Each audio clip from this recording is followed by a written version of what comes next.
Given that A over B is equals to C over D, make B the subject of the formula.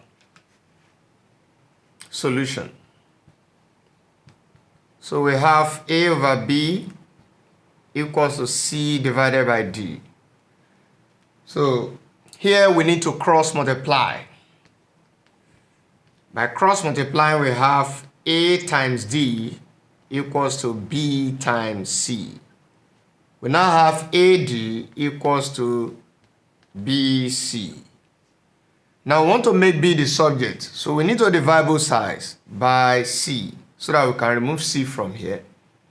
So dividing both sides by C, we have AD over C equals to BC divided by C.